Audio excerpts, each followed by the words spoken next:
हर हर महादेव दोस्तों, स्वागत है आपका हमारे YouTube चैनल पर। आज की वीडियो में हम सुनेंगे शिव महापुराण श्री रुद्र संहिता चतुर्थ खंड का 11वां अध्याय, बाणासुर और दैत्य प्रंबल का वध। ब्रह्मा जी बोले, नारद, जब तारकासुर कुमार कार्तिकेय के द्वारा मारा गया तब यह देखकर सभी देवताओं, ऋषि मुनियों सहित जनसाधारण में प्रसन्नता की लहर दौड़ गई। सभी खुश थे। सभी देवताओं ने मिलकर भक्तिभाव से कार्तिकेय की स्तुति की। तभी क्रोंच नामक एक पर्वत दुखी होकर कार्तिकेय के पास आया। वह क्रोंच बाणासुर नामक दैत्य द्वारा सताया गया था। वह कुमार के सामने हाथ जोड़कर खड़ा हो गया और भक्तिभाव से स्वामी कार्तिकेय की स्तुति करने लगा। तत्पश्चात बोला, हे प्रभु, बाणासुर मुझे बहुत कष्ट दे रहा है, आप उससे मेरी रक्षा कीजिए। तब कार्तिकेय ने पर्वतराज क्रोंच की स्तुति से प्रसन्न होकर क्रोंच को सांत्वना दी। तब पर्वतराज क्रोंच शांत हो गए। तब कुमार कार्तिकेय ने उन्हें अनेक दुखों और कष्टों से छुटकारा दिलाने हेतु भगवान शिव का स्मरण करके वहीं से अपनी अद्भुत शक्ति का परिचय देते हुए एक अनोखी शक्ति छोड़ी। इस शक्ति का प्रयोग कुमार कार्तिकेय ने उस दुष्ट राक्षस बाणासुर पर किया था। तब वह शक्ति दैत्यराज बाणासुर को भस्म करके शीघ्र ही कार्तिकेय के पास वापस लौट आई।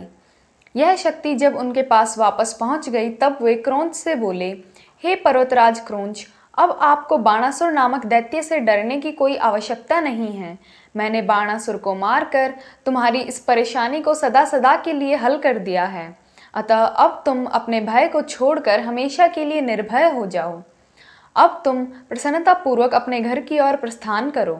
बाणासुर के भय से मुक्ति का समाचार पाकर पर्वतराज क्रोंच बहुत प्रसन्न हुआ और उसने भक्तिभाव से कार्तिकेय की स्तुति की।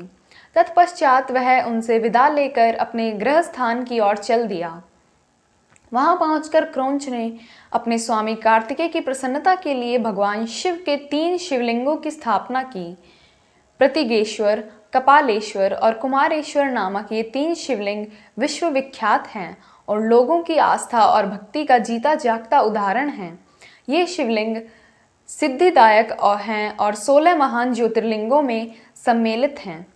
पर्वतराज क्रोंच ने अपने स्थान पर वापस लौट जाने के उपरांत देवताओं के गुरु बृहस्पति ने कुमार कार्तिकेय से कहा कि हे कुमार, देवताओं द्वारा आपको शिव पार्वती की आज्ञा से यहाँ महाबली तारकासुर का वध करने के लिए लाया गया था।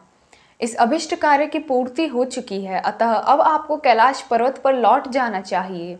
गुरु बृहस्पति की बात अभी पूरी भी नहीं हुई थी कि तभी प्रलंबासुर नामक दैत्य ने बहुत उपद्रव मचाना शुरू कर दिया और लोगों को कष्ट देना प्रारंभ कर दिया।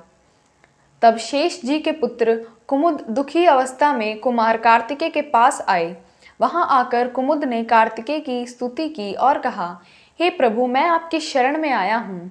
हे गिरिजा पुत्र, मुझे प्रलंबासुर की ताड़ना से मुक्त दिलाइए।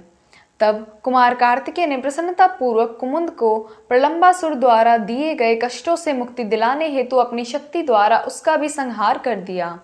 उस प्रलंबासुर को उसके साथियों सहित मारा जानकर उसके शेष पुत्र कुमुद ने कार्तिकेय की बहुत स्तुति की और अपने निवास स्थान पर पाताल को चला गया। ओम नमः शिवाय।